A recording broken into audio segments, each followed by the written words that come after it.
FM lifeline.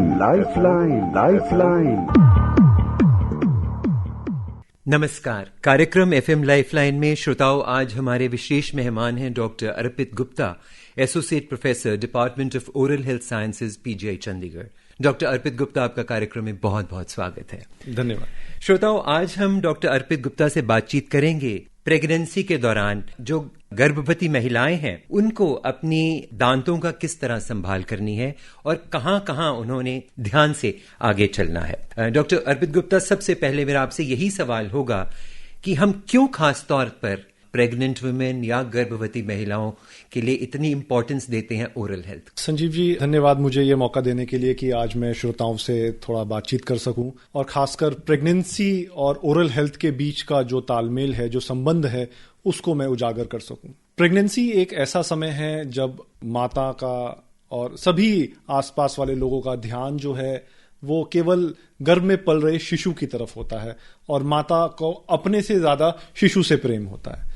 पर हम ये नहीं समझ पाते कि जैसे हमारा पूरा ओवरऑल हेल्थ, हमारा पूरा स्वास्थ्य हमारे लिए जरूरी है, वैसे ही हमारा मुंह का स्वास्थ्य भी उतना ही जरूरी है। क्योंकि अगर प्रेगनेंसी के समय मुंह का स्वास्थ्य बिगड़ जाता है तो उसके बहुत ही गंभीर परिणाम हो सकते हैं, जिसमें से उसका प्रभाव गर्भ में पल रहे बच्चे पर भी हो सकता है। कुछ ऐसे शोध हैं जो ये बताते हैं कि प्रेगनेंसी के समय अगर मुख स्वास्थ्य खराब है तो कहीं ना कहीं जो बच्चे का जन्म समय से पूर्व भी हो सकता है और जन्म पे जो बच्चे का वजन है वो भी कम होने की संभावनाएं रहती हैं। और उसके अलावा माता का जो मुख स्वास्थ्य है उस पर तो बुरा असर पड़ता ही पड़ता है।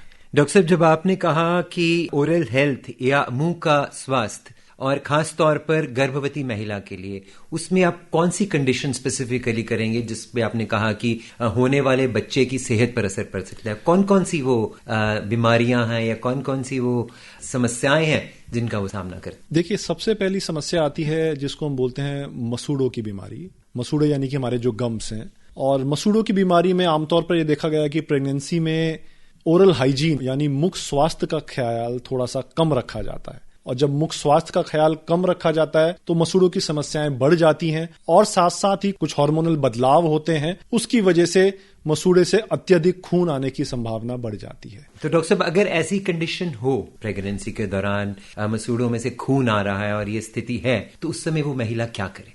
देखिए, सबसे पहले तो मैं ये कहूंगा कि अपने मुख स्वास्थ्य का ध्यान रखे। जो नॉर्मल ओरल हाइजीन हैबिट्स जिसको हम बोलते हैं, मुख स्वास्थ्य की नॉर्मल हैबिट्स, जैसे दिन में कम से कम 2 बार ब्रश करना, खाने के बाद कुल्ला करना, मीठे पदार्थों का सेवन थोड़ा कम करना और अपितु जो फ्रूट्स हैं, फल सब्जियां, उनका सेवन थोड़ा ज्यादा करना। तो ये जो नॉर्मल उपचार हैं या नॉर्मल प्रिवेंटिव विधि हैं, ये ही हमारे मुंह के स्वास्थ्य को अच्छा रख सकती हैं। उसके अलावा जैसे ही हमें लगे कि हमारे मुंह से अत्यधिक खून आ रहा है तो तुरंत अपने दंत चिकित्सक को मिलना। ऐसा करके हम आने वाली बहुत सारी परेशानियों को यहीं पे रोक सकते हैं। तो डॉक्टर साहब, प्रेगनेंसी के दौरान शुरू के महीनों में कई महिलाओं को बहुत उल्टी आती है या दिल कच्चा होता है, उस स्थिति में वो कभी कुछ खा लेती हैं, या क्या ध्यान रखना चाहिए कि ओरल हेल्थ उस स्थिति में ठीक रहे? देखिए, बार बार उल्टी आने से हमारे मुंह में एसिड आता है, जो पेट में तेजाब बनता है, उल्टी से वो तेजाब मुंह में आ जाता है और जिसकी वजह से हमारे दांतों को वो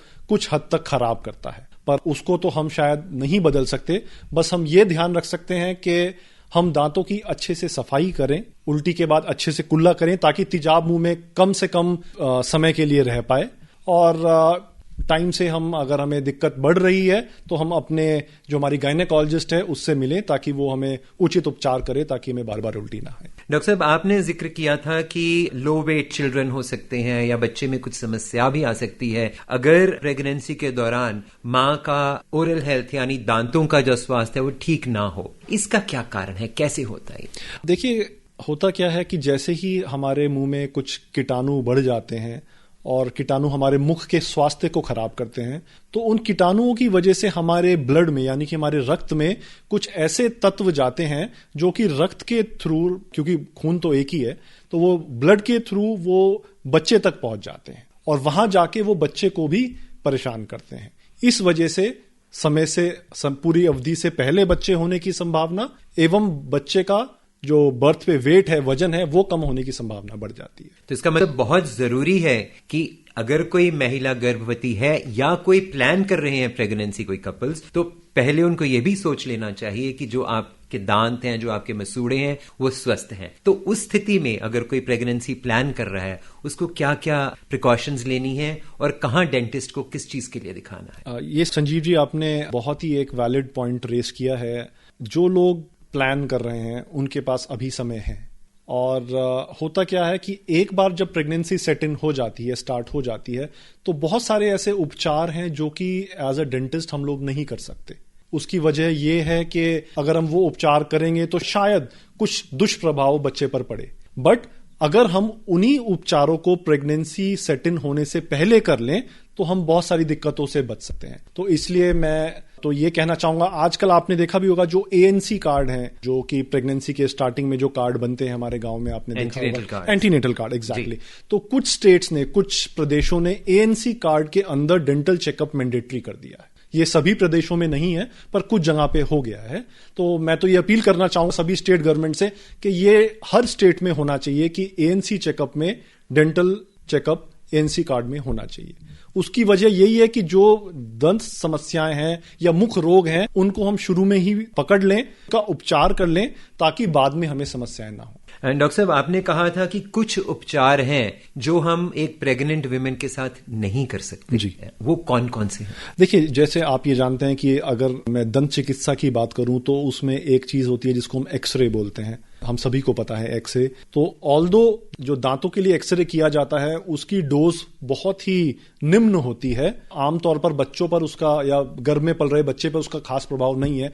फिर भी सतर्कता की तरह हम इस चीज को देखते हैं। फर्स्ट ट्राइमेस्टर खासकर जो पहली तिमाही होती है, उसमें हम कोशिश करते हैं कि एक्सरे ना करना पड़े तो ज्यादा बेहतर रहता है। इसी प्रकार से कुछ हमारी दवाइयां होती हैं जो कि हम प्रेग्नेंट वुमेन को नहीं देते हैं, क्योंकि उसके और भी कुछ कॉम्प्लिकेशंस हो सकते हैं, तो वो हम अवॉइड करना चाहते हैं। इसी तरीके से कोई भी डेंटिस्ट जो एक प्रेग्नेंट लेडी के साथ डील कर रहा है, उसके पास उपचार के ऑप्शंस कम हो जाते हैं। और खास तौर पे जैसे कहते हैं कि एंटीबायोटिक्स नॉर्मली प्रेग्नेंट वुमेन को नहीं दी जाती जी। ऐसी स्थिति अगर हम लाएं ही ना, एंटीबायोटिक्स देने पड़े जी, तो आज के जमाने में जब सभी जागरूक हैं और हम और आप यही लोगों को बता रहे हैं कि आप जिंदगी में ऐसे चलें कि पहले ही प्रिवेंशन करके आगे जिंदगी में बढ़ें। बिल्कुल। जैसे अभी बातचीत में आपने बताया कि प्रिवेंटिव एंड कम्युनिटी डेंटिस्ट्री ही आपकी स्पेशलाइजेशन है। आप तो इसमें खास बता सकेंगे कि एक महिला जो प्रेग्नेंट है और एक महिला जो प्रेग्नेंट होने वाली है, उसको अपनी जिंदगी में किस किस तरह की प्रिवेंशन शामिल कर लेनी चाहिए? देखिए, सबसे पहले मैं इसमें बात करना चाहूंगा कुछ मिथ्स यानी कि कुछ समाज में ऐसे भ्रांतियां कुछ भ्रांतियां होती हैं समाज में। तो सबसे पहले मैं कुछ भ्रांतियों की बात करना चाहूंगा जो समाज में प्रचलित हैं, खासकर प्रेगनेंसी एंड ओरल हेल्थ को लेके।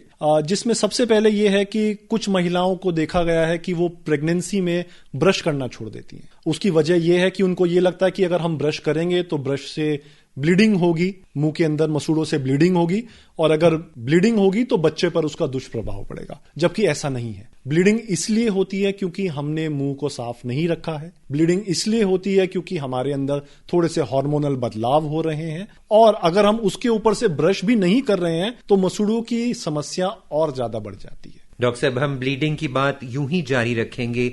एक श्रोता ऑनलाइन है, आइए उनको पहले कार्यक्रम में शामिल किया जाए, फिर हम अपनी चर्चा आगे जारी रखते हैं। जी, अवश्य। हेलो, कार्यक्रम FM लाइफलाइन में आपका स्वागत है। अपना नाम बताइए। सर, मेरा नाम करण है जी। करण, हरियाणा यमुनानगर से बोल रहा हूँ सर। जी करण जी, आपका प्रोग्राम में बहुत बहुत स्वागत है। डॉक्टर अर्पित गुप्ता हमारे साथ हैं स्टूडियो में, आप अपना प्रश्न पूछिए। हेलो डॉक्टर साहब, नमस्कार। नमस्कार करण जी। सर, जैसे मैं सुबह ब्रश करता हूँ ना, तो मेरे दांतों से ब्लड आता है, मुंह से ब्लड आता है। जी। तो मैंने सर डेंटिस्ट के पास गया था, तो सफाई करवाई थी। वो कह रहा सफाई होगी तो ठीक हो जाएगा उसके बाद जी।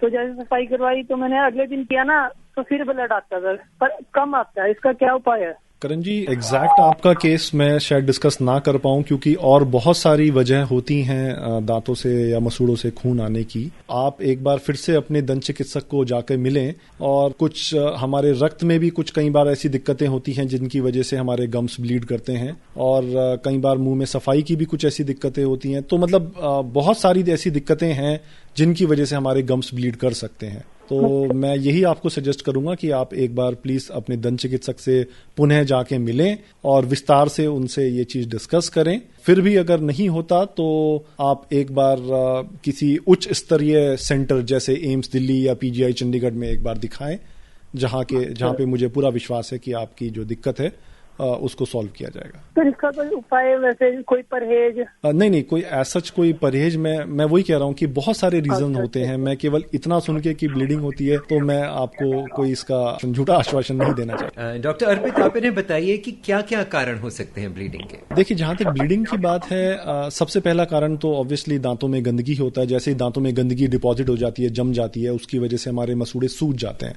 इन्फ्लेमेशन हो जाती है, और सूजन जब आती है तो वो ज्यादा ब्लीडिंग करते हैं। कई बार ये भी होता है कि हमारे रक्त में यानी कि हमारे खून में कुछ ऐसी कोशिकाएं, कुछ ऐसी सेल्स होती हैं, अगर उन सेल्स की मात्रा थोड़ी कम ज्यादा हो जाती है तो भी वो ब्लीडिंग कॉज कर सकती है।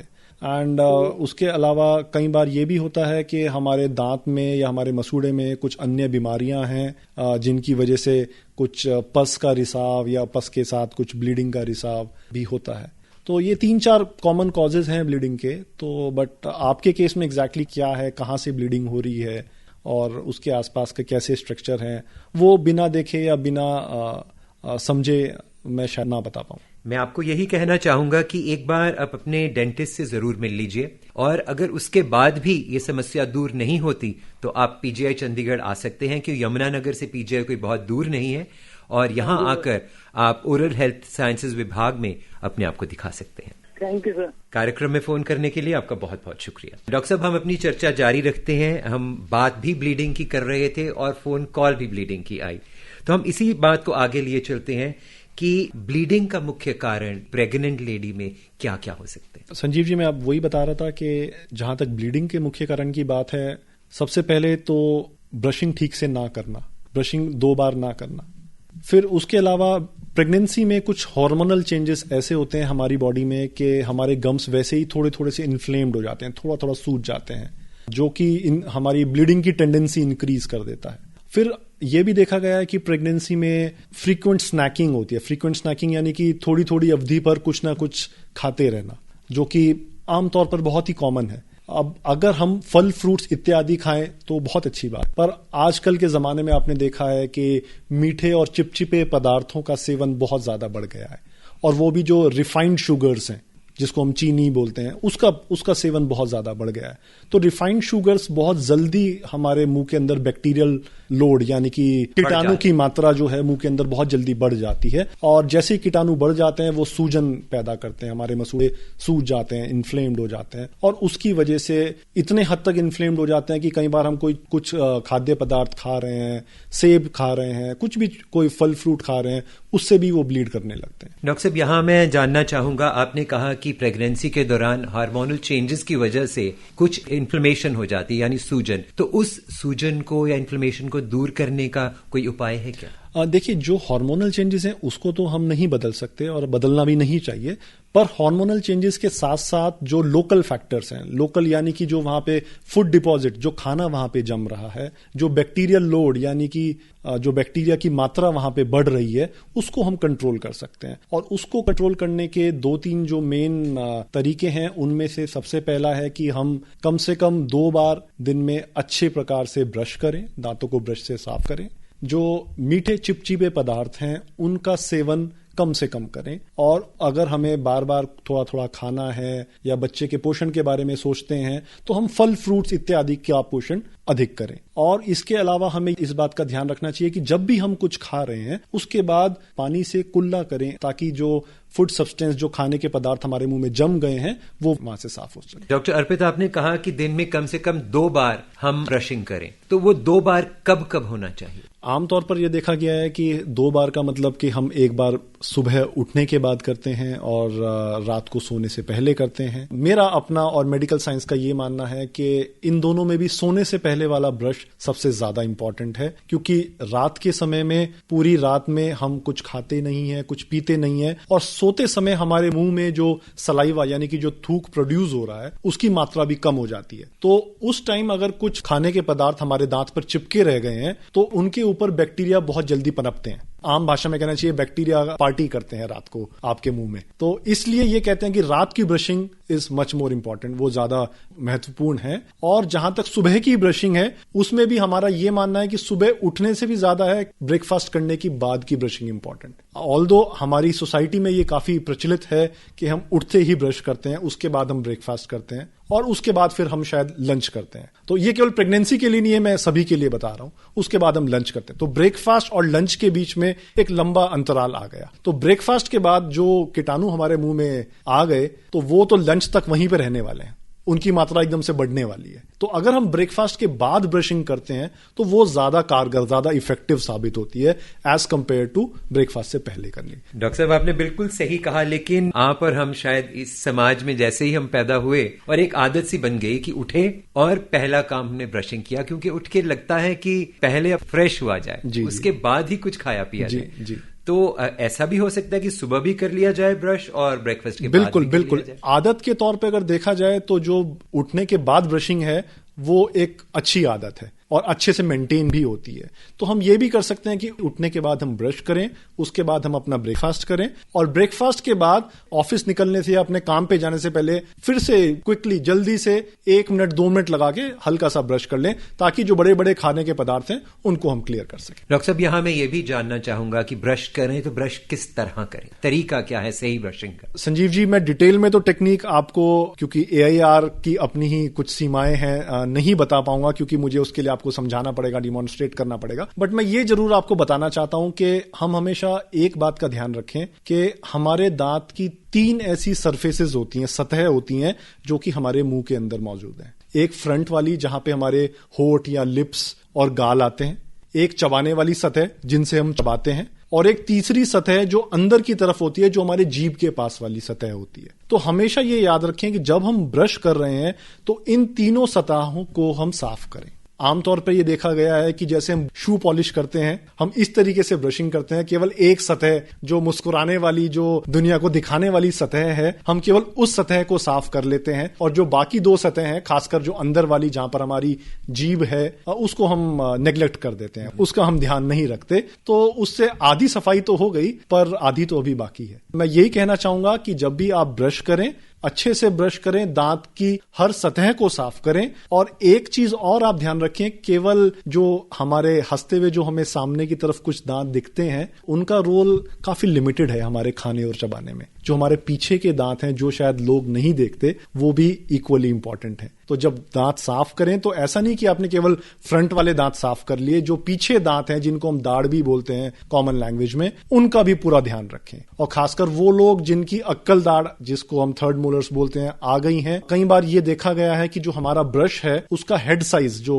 हेड है, वो काफी बड़ा होता है और उससे अक्कल दाढ़ की सफाई नहीं हो पाती। तो ऐसे लोग जिनको पता है कि उनके मुंह में अक्कल दाढ़ है और वो पीछे वाले दांत ठीक से साफ नहीं कर पा रहे हैं, उनके लिए विशेषकर मैं ये कहना चाहूंगा कि एक बेबी ब्रश ले आएं, बच्चों का ब्रश। बेबी ब्रश का जो साइज है वो छोटा होता है और वो पीछे तक जाके अच्छे से सफाई करता है। बहुत अच्छा लगा मुझे कि जो पीछे के दांत हैं, बिहाइंड द कर्टन वाले, उनका रोल बहुत ज्यादा है आपके स्वास्थ्य के लिए। तो बहुत जरूरी है कि जो आगे दिख रहा है, उसके साथ साथ जो आपकी सेहत दे रहा है, जो आपको संभाल रहा है, उनकी भी हम अच्छे से संभाल करें। तो डॉक्टर साहब, ये ब्रशेस की मूवमेंट किस तरह होनी चाहिए? देखिए, जो छोटे बच्चे होते हैं, बच्चों के लिए हम एक सिंपल, हमारा एक स्लैंग है जिसको हम बोलते हैं up and down, round and round, ऊपर नीचे एंड फिर गोल गोल। तो बच्चों के लिए हम जनरली यही रिकमेंड करते हैं, क्योंकि और ज्यादा कॉम्प्लेक्स जो तरीके हैं वो हम बच्चों को ऑब्वियसली नहीं समझा सकते, नहीं पढ़ा सकते। तो बच्चों के लिए simply up and down, round and round, कि आप ऊपर नीचे चलाओ ब्रश को और छोटे छोटे सर्कल्स बनाओ, गोल गोल घुमा के छोटे छोटे सर्कल्स बनाओ, क्लॉकवाइज डायरेक्शन में, एंटी क्लॉकवाइज डायरेक्शन में। तो बच्चों के लिए तो यही एक नॉर्मल मूवमेंट है जो कि हम रिकमेंड करते हैं। बड़ों के लिए, जिन लोगों को जिनका मुख स्वास्थ्य ठीक है, जो रूटीन में ब्रशिंग टेक्निक हम जो रिकमेंड करते हैं, हम ये बोलते हैं आप 2 या 3 दांतों को एक बार में साफ करें। 2 या 3 दांतों के एक सरफेस लें, जैसे अगर आप बाहर वाली सरफेस ले रहे हैं, उसको आप, उसमें हम टू एंड फ्रो, यानी कि आगे पीछे छोटे छोटे स्ट्रोक्स दें, एंड फिर आप नीचे वाला या फिर ऊपर वाला अप एंड डाउन स्ट्रोक्स देके उसको क्लियर करें। एंड ऐसे ही एक तरफ से चल के सारी सरफेसेस को आप क्लियर करें, फिर जो खाना चबाने वाली सरफेसेस हैं उनको साफ करें, और अंत में आप जो जीभ वाली हमारी सरफेस है, अंदर वाली सरफेस जिसको हम बोलते हैं, उसको आप साफ करें। डॉक्टर साहब, एक और सवाल मेरे जहन में आ रहा था कि हम सभी को अच्छा लगता है जब हम कोई एड देखते हैं या फिल्म देखते हैं, अगर किसी के दांत सफेद हों, चमक रहे हों तो अच्छे लगते। हर कोई चाहता है कि मेरे दांत भी वैसे सफेद हों, तो उसके लिए मार्केट्स में आजकल बहुत कुछ मिलता है कि आपके दांत चमक जाए। क्या उन चीजों का कोई रोल है? देखिए, मैं आपसे ये कहना चाहूंगा कि हर चीज का लिमिट में अगर हम इस्तेमाल करें तो शायद कोई रोल है, और मैं ये जरूर श्रोताओं को बताना चाहता हूं कि जैसे बहुत सारी क्रीम्स भी आती थी और बहुत सारी चीजें आती थी, बट क्रीम लगाने से किसी का जो रंग है, जो नेचुरल, जो कुदरत की देन है, उसको आप नहीं बदल सकते। किसी का भी दांत सफेद नहीं होते, सबके दांतों में हल्का सा पीले रंग का टिंज होता है, हल्का सा शेड होती है पीले रंग की, और वो किसी में थोड़ी ज्यादा होती है, किसी में थोड़ी सी कम होती है। तो उसको आप लार्जली चेंज नहीं कर सकते। किसी भी तरीके का केमिकल का प्रयोग करके आप टेम्परेरी कुछ समय के लिए हल्का सा शायद बदलाव ला सकते हैं, बट वो बदलाव भी एक कीमत पर आता है। कुछ लोगों में, कुछ ऐसी स्टडीज में देखा गया है कि अत्यधिक इस तरीके के पदार्थों का यूज करने से दांतों में सेंसिटिविटी यानी कि ठंडा गर्म होने की संभावनाएं बढ़ जाती हैं। और भी कुछ दिक्कतें हैं, क्योंकि कुछ ऐसे पदार्थ हैं जिनमें ये एब्रेसिव्स होते हैं। एब्रेसिव्स यानी कि खुरदुरे पदार्थ होते हैं जो दांत की कहीं ना कहीं जो ऊपर वाली लेयर है उसको उतार देते हैं, और जब ऊपर वाली लेयर बार बार उतरती रहेगी तो एक समय ऐसा आएगा कि जो अंदर की नर्व्स हैं वो जल्दी ठंडा गर्म महसूस करने लगेंगी।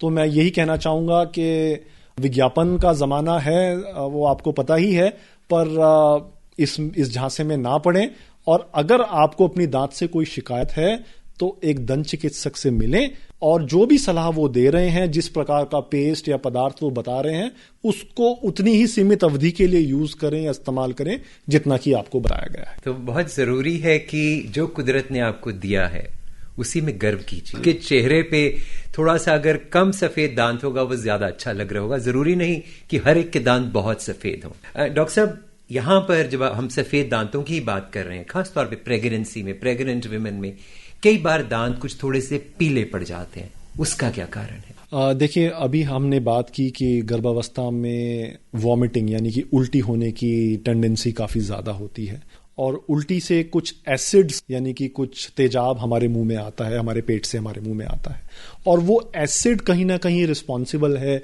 इस चीज का कि वो दांतों को थोड़ी सी क्षति पहुंचाता है। परंतु हम इसको पूर्णतः तो नेग्लेक्ट नहीं कर सकते, छोड़ भी नहीं सकते, पर उसको हम अभी के लिए एक्सेप्ट करें, क्योंकि वो इतनी इंपॉर्टेंट या इतनी ज्यादा परेशान करने वाली चीज नहीं है जो हमें या हमारे बच्चे को दिक्कत में डाल सके। हाँ, थोड़ा टेम्परेरी है, ठीक हो जाएगा, बिल्कुल। डॉक्टर साहब, इसके साथ साथ एक माँ बनना, और जब माँ अपने गर्भ में बच्चे को बड़ा करती है उसके लिए भी गर्व है, और पूरी परिवार के लिए भी गर्व है। तो उस स्थिति में घर में किस तरह की खुराक होनी चाहिए ताकि उस माँ को खुराक भी मिले और उसका ओरल स्वास्थ्य भी ठीक रहे? देखिए, खुराक तो आमतौर पर ये कहा जाता है कि जो माँ को अच्छा लगे वो ही उसी प्रकार की खुराक होनी चाहिए।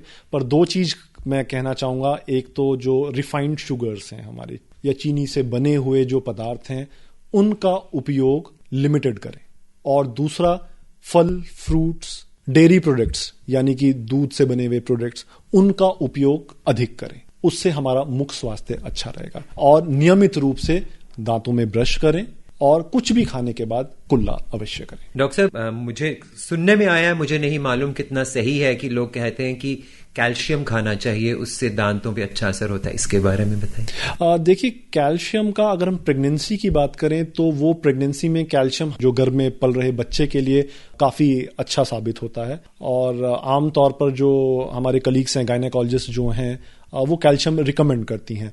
दांतों पर कैल्शियम खाने का डायरेक्ट प्रभाव तो नहीं आता, क्योंकि दांत तो एक बार बन जाते हैं, वो तो कई साल पहले बन गए हैं, पर हाँ, ओवरऑल हमारे मुख स्वास्थ्य पर उसका एक पॉजिटिव इफेक्ट देखा गया है। हमारे जो मसूड़े हैं, हमारे मसूड़े के नीचे एक हड्डी भी होती है, तो उसके स्वास्थ्य पर ओवरऑल उसका एक अच्छा इफेक्ट देखा गया है। और डॉक्टर साहब, अगर कोई प्रेगनेंसी के दौरान किसी को, जैसे कहते हैं कि कैविटीज हो जाएं, या दांत में बहुत पीड़ा हो और आरसीटी वगैरह कुछ करवाना पड़े, तो उस महिला को क्या करना चाहिए?